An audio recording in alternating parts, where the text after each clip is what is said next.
भोजन परोसने वाला रोटी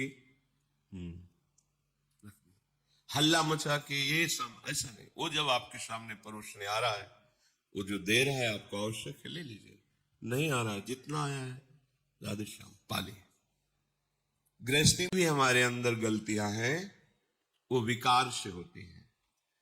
विकार का मूल होता है सुसुख वांछा, सुसुख वांछा का मूल होता है देहाभिमान, और देहाभिमान अज्ञान से होता है, और अज्ञान भगवान से विमुख होने पर होता है, प्रभु से विमुख होने पर होता है। ये सारा का सारा जो माया का तंत्र है, ये केवल भगवत विमुख होने से हुआ है। हमें प्रत्यक्ष देखते हैं, जहां हमारे हृदय में छुपाव कपट, वही माया नष्ट कर देती है। हृदयेश्वर से क्या छुपाव करना? तुम्हारी माया बाजी पसारी विचित्र, सुनि मुनि मोहे काकी कौन, कहे श्री हरिदास तुम्हारे हम जीते तौ न तोड़। हरि, यदि आप कहो कि तू बहुत गंदा है, तो मालिक ये माया किसकी है? आपकी ही है ना। बड़े बड़े ऋषि मुनि किसकी गोद में बैठकर आपको भूल जाते हैं? आपकी माया ना, तो है किसकी? तुम्हारी माया बाजी पसारी विचित्र, तो समझ में नहीं आती। और आप सदैव हमारा हित करने में लगे हैं, और मैं सदैव आपकी आज्ञा उल्लंघन कर रहा हूं। पर वाह मेरे प्यारे, आप मेरा साथ नहीं छोड़ रहे। यद्यपि आप हार चुके हो मुझे सुधारते सुधारते, मैं बिगाड़ते बिगाड़ते जीत गया हूं, फिर भी आप अपनी कृपा की बान नहीं छोड़ते। आप हम पर कृपा कर ही रहे। ऐसा तो मेरे प्रभु का स्वभाव है। और आप प्रभु से भी छल कपट दुराव, अरे ये इतने कृपालु हैं, बस जैसे हो वैसे इनके सामने पे बस नहीं मानना। जीव का स्वभाव है ना मानना, इसी से ये दुर्गति हो रही। नहीं, भगवान और गुरुदेव और भगवत प्रेमी महात्मा एक कहने को तीन है, वैसा ही हृदय जैसा भगवान का वैसे ही भक्तों का हृदय हो जाता है। क्योंकि भगवान कहते साधु हृदयम मह्यम, मैं साधु का हृदय बन जाता हूं। साधु का हृदय मैं बन जाता हूं, मैं ही हृदय बन जाता हूं। अगाध हृदय में करुणा होने पर भी जब आप कपट करते हैं, छल करते हैं, देखो अनंत जन्मों की बिगड़ी केवल धामवास से बन जाएगी। तुम कामी हो, क्रोधी हो, लोभी हो, मोही हो, कुछ भी, बस एक बात हजारों बार कही, वैष्णव अपराध न बने, गुरु द्रोह न बने। बस तुम जैसे पड़े रहो, यहां पड़े रहने से भगवत प्राप्ति हो जाएगी। पड़े रहने से, अरे धाम है भाई, ये कोई तीर्थ थोड़ी। तीर्थराज प्रयाग भी जहां मस्तक रगड़ते हैं, ईश्वर कोटि के महापुरुष जहां की रज की याचना करते हैं, उस परम पावन धाम में आप वास कर रहे हैं। कहीं वास करके साधु समागम है, साधु समागम के प्रभाव से भजन, रात दिन आपकी दिनचर्या भागवतिक, तो आपके लिए भगवत प्राप्ति कोई कठिन बात है क्या? परे हम देखते हैं कपट का जाल हम प्रभु से भी रखते हैं, गुरुदेव से भी रखते हैं, अपने हृदय की बात उनको नहीं बताते हैं। मन ही मन जो हमारे अंदर प्रेरणाएं आती है उसके अनुसार कार्य करते हैं। फिर जानते, अभी इसी शास्त्र में आप आगे श्रवण करेंगे, जब कोई गुरु आज्ञा का उल्लंघन करता है और अधर्म आचरण करता है, तो जो राक्षस लोग हैं, दैत्य लोग हैं, उनका आवेश उन पर हो जाता है। आगे प्रश्न आगे आगे आएगा, जो अभी चरित्र सुनाएंगे उसमें आगे आएगा कि ये भीष्म कैसे मार सकते हैं पांडवों को, कैसे मार सकते हैं पांडवों के पक्ष को। तो दैत्य लोग कहते हैं युधिष्ठिर को, तुम्हें बिल्कुल निश्चिंत रहना चाहिए, हम सब तैयार हैं। ये अमुक भीष्म के हृदय में जाएंगे, द्रोणाचार्य के हृदय में जाएंगे, क्योंकि अधर्म का पक्ष ले, इसलिए मेरे उनके प्रवेश करने में कोई भय नहीं। अब भीष्म कार्य नहीं करेंगे, मैं कार्य करूंगा उनके शरीर में बैठ के। आश्चर्य हुआ कि हो, ये जो आज्ञाओं का उल्लंघन करते हैं उनकी बुद्धि इतनी भ्रष्ट हो जाती है। उन्हें बताया कि जो अधर्म आचरण करता है मेरे लिए खुला दरवाजा हो जाता है। मैं राक्षस उसके हृदय में बैठकर ऐसे आचरण कराता हूं कि अपनी पार्टी में सम्मिलित कर लेता हूं। बोले तुम्हारी बुद्धि क्यों काम, क्योंकि वो आविष्ट हो चुकी है, असुरों से आविष्ट, आसुर भाव वहां प्रकाशित हो गया है। बार बार कहते हैं केवल बात मान लो, कोई नहीं छू पाएगा। जीते विनायक शुभ अशुभ, विघ्न करे नहीं कोई। बात क्या, प्रभु से विछल, सामने कुछ और चेहरा, पीछे कुछ और चेहरा। बड़ा आश्चर्य है भगवती माया के इस महाबल का कि वो सर्वांतर्यामी प्रभु से भी कपट कर रहा है। रोज सत्संग सुन रहे हो तो हम आपसे प्रार्थना करते हैं, किसी और से कहने की जरूरत नहीं। जैसे हो वैसे के वैसे प्रभु से प्रार्थना करो, उनको अपने हृदय की बात बताओ, उनके सामने रो, गुरुजनों से बात बताओ, रो। वो कहे या ना कहे ठीक हो जाएगा, अपने आप ठीक हो जाएगा। इनके दरबार की ऐसी महिमा ही है कि वो कहे जाओ ठीक हो जाएगा, ये कहने की जरूरत नहीं, अपने आप ठीक हो जाएगा। पर हम कपट करके उनके पूछने पर भी, उनकी आज्ञा पर भी अपने मन को उत्साहित करके परमार्थ भ्रष्ट आचरणों को करते हैं तो आसुर भाव प्रकट हो जाता है, कुछ समझ में ही नहीं आता। और जब समझ आई तब समझने लायक नहीं रह जाता। इसलिए रोज सत्संग सुनते हो आप सबसे प्रार्थना है कि आप जो अधर्माचरण करेंगे उसका फल तो न्यून हो सकता है माना, पर इन दैत्यों का, इन असुरों का प्रवेश करने का रास्ता बन जाएगा। ये आसुर भाव, ये राक्षसी भाव तुम्हारे अंदर आकर फिर वो कृत्य कराएगा जो तुम बाद में कहोगे कि मैंने किया ही नहीं, पता नहीं कौन मेरे से करवा लिया। ये शास्त्र के रहस्य की बात बता रहे हैं आपको। इसलिए बहुत सावधान, बहुत कीमती जन्म है। सत्संग में बार बार कहते हैं सावधान हुए तो धाम भी छूट जाएगा, श्री जी के चरणारविंद का आश्रय छूट जाएगा, जीवन निरर्थक हो जाएगा। नहीं मानना। अहंकार इतना बैठा हुआ है कि बस वासना के प्रवाह की तरफ ही बहाए लिए जा रहा है। अरे डूबने वाले को एक तिनके का सहारा बहुत बड़ा होता है। तुम्हें तो लाडली जो का सहारा मिला है, बहुत समुद्र में कैसे डूब सकते हो? गुरुदेव का सहारा मिला, कैसे डूब सकते हो? पर तुमने तो सहारा नहीं, सहारा तो लिया भोगों का, छल का, कपट का सहारा लिया, डूब जाओगे। सत्संग सुनो, उसे आचरण में उतारो और मन से लड़ना सीखो। ये मन से जो तुम हार रहे हो, इसमें तुम्हारी कमी है। तुम इतना दुलार मन को क्यों करते हो? थोड़ा प्यार तो प्रभु से कर लो, प्रभु के नाम से कर लो, प्रभु के जनों से कर लो, प्रभु की बात पर कर लो। अनंत जन्मों से इसी मन का दुलार करते रहे हो, इस जन्म में थोड़ा तो समझ जाओ।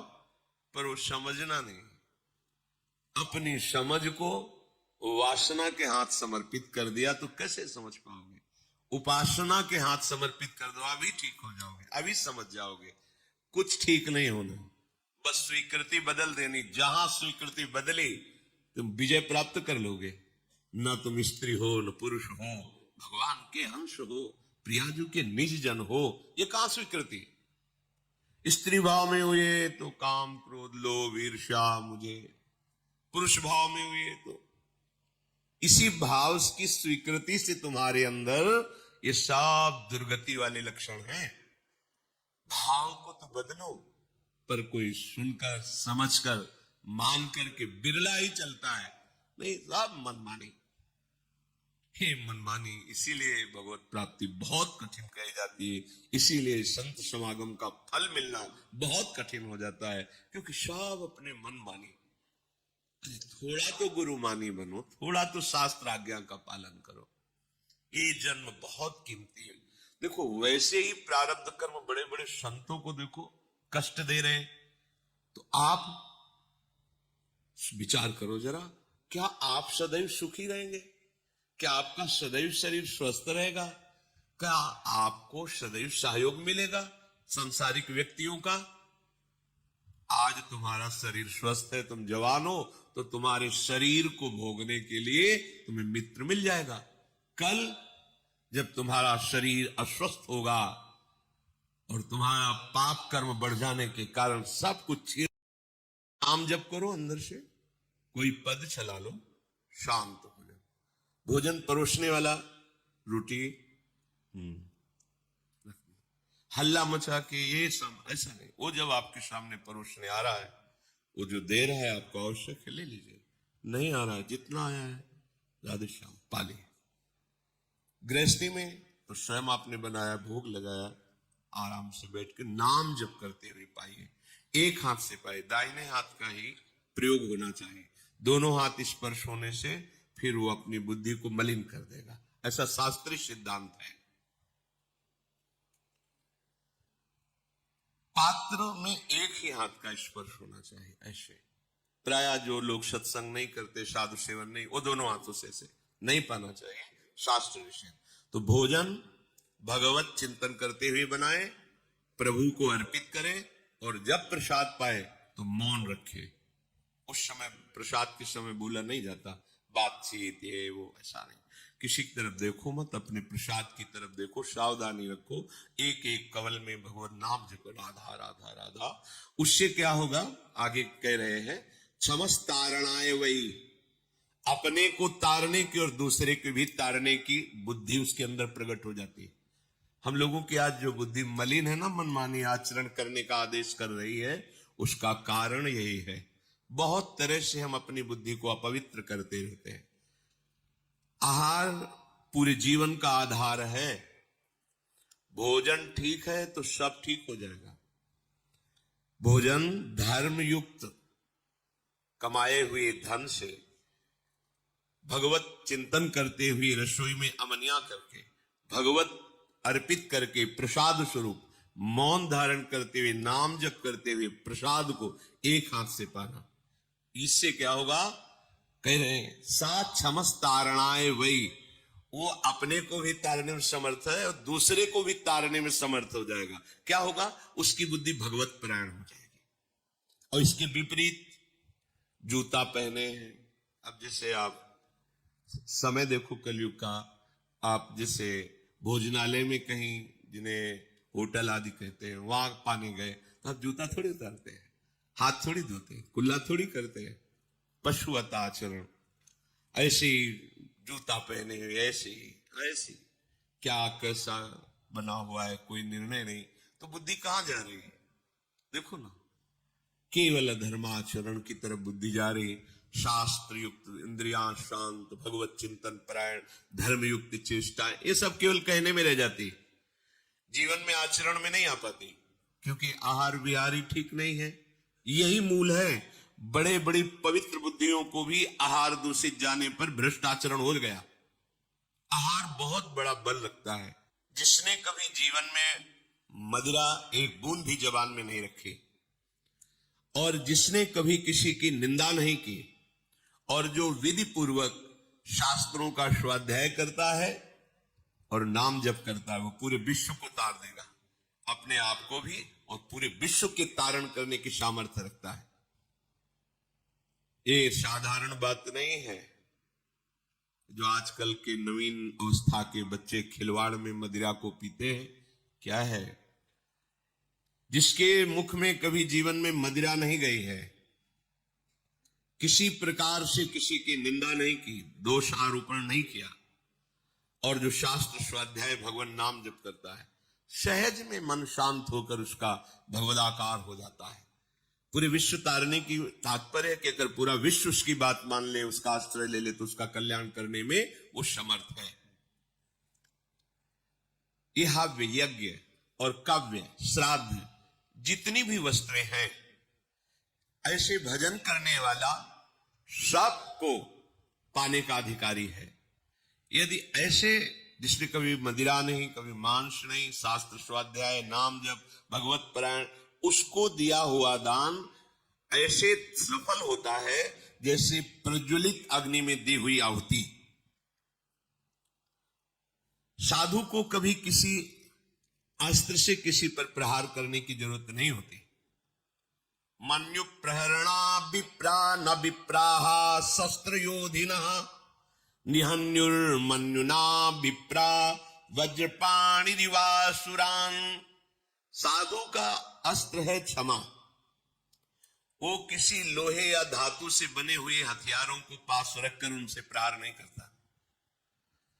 जैसे त्रिभुवनपति इंद्र के हाथ में वज्र विराजमान है और जिस पर प्रहार करें अमोघ है, ऐसे साधु का असंतुष्ट हो जाना अपराधी को नष्ट कर देता है। अस्त्र की जरूरत नहीं, मारने की जरूरत नहीं, मुस्कुराने की जरूरत है। ध्यान रखना, अगर कोई साधु नाराज होकर तुम्हारे अपराध पर तुम्हें कटुवचन बोल दे, दंड विधान कर दे, तो जय मनाना, भगवान तुम्हारी जय हो, तुमने निर्मल कर दिया। और अगर वो मौन होकर के निकल जाए तो घबरा जाना, फिर तुम्हें कोई नहीं, वो वज्र जैसे अमोघ, ऐसे यहां कह रहे। वज्रपाणि रिवासुरान निहन्युर्मन्युना विप्रा। वो उपासक, वो साधु, इसी को भगवान में संकेत करते हैं शंकर जी। उमा क्षमा शापहुते भारी, अपने कर्म जाए अपकारी। भगवत मार्ग के उपासक को ये गुरुजन कृपा करते हैं, जब हमें दंड देते हैं, जब 3 दिन भोजन नहीं, ऐसा नहीं, चलो या सभा में डांट दिया, फटकार दिया, जो भी दंड विधान, निपट गए। त्रिभुवन में अब कोई तुम्हें उस कर्म का दंड नहीं दे सकता। भारी से भारी अपराध को 2 शब्दों में खत्म कर दिए। अगर वो मौन हो गए और उसके विषय में कुछ नहीं बोला, शांत रह गए, तो ये अब अमोघ वज्र है, अब इसे तुम नहीं झेल पाओगे। समय आने पर वो जो अपना प्रभाव प्रकाशित करेगा, नष्ट हो जाएगा। ये जैसे पापाचरण करते हैं और वर्तमान में खुशी नजर आते हैं ना, तो इसका तात्पर्य होता है जो सुकृत उनको आगे बचाने वाले थे, उनको भेजा जाता है, क्योंकि अपराध भयानक बन रहा है, सुकृत पहले नष्ट किए जा रहे हैं, जाओ फटाफट खत्म हो। अब उसको लगता मैंने सब कुछ किया, कुछ नहीं बिगड़ा ना।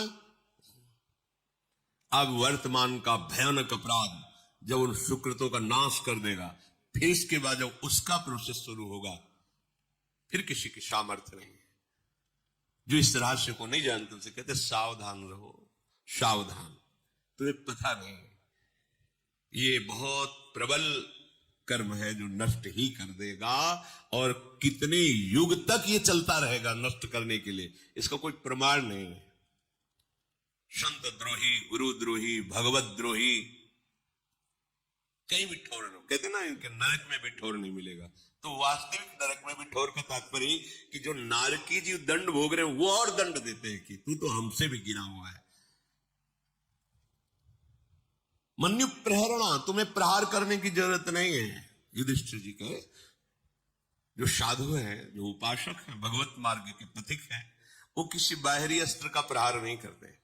वो क्षमा, तुम्हारा मंगल हो, ये उनके हृदय। पर उनका कर्म जो है, भगवान कपिल देव जी ने जा भस्म हो जाए ऐसा थोड़ी कहा सगर के 60,000 पुरखों को। वो बस उद्दंडता उन्होंने की, किसी ने अश्व को उनको आश्रम में बांध दिया और समाधिस्थ थे। ये चोर है फिर समाधि का नाटक करता है, ऐसा उद्दंडता, उनके तेज ने उनको भस्म कर दिया। उन्हीं के उद्धार के लिए भगीरथ जी गंगा जी को लाए थे। उन्होंने थोड़ी कहा कि जा भस्म हो जाए, ऐसा नहीं, उनके तेज ने भस्म कर दिया।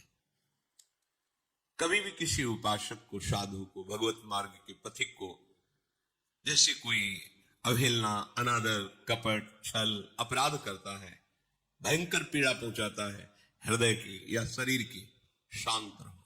राधा राधा राधा, स्वामिनी जी जैसा विधान करें, हमें ये मानना है कि हमारा कोई पवित्र विधान किया जा रहा है, मंगल, हमें चुपचाप सह जाना है। ये तुम्हारा सह जाना वज्रपाणि रिवासुरान, जैसे देवराज इंद्र के द्वारा चलाया हुआ वज्र अमोघ है, जिस पर गिरे, पहाड़ पे गिरे तो धूल बना के फेंक दे, वज्र का ऐसा प्रभाव है। ऐसे ही वो तुम्हारा क्षमा, तुम्हारा मंगल साप होते भारी। हम ये अंदर से चाहें भी ना कि उसको कष्ट मिले। मंगल, भगवान तुम्हारा मंगल करें, श्री जी मंगल करें, बस तुम्हारे हृदय में ये होना चाहिए। साधु का अस्त्र शस्त्र। अगर आपको हमारा यह वीडियो पसंद है तो कृपया वीडियो को लाइक करें, शेयर करें, कमेंट करें और हमारी चैनल को अवश्य सब्सक्राइब करें। जय श्री कृष्णा, राधे राधे।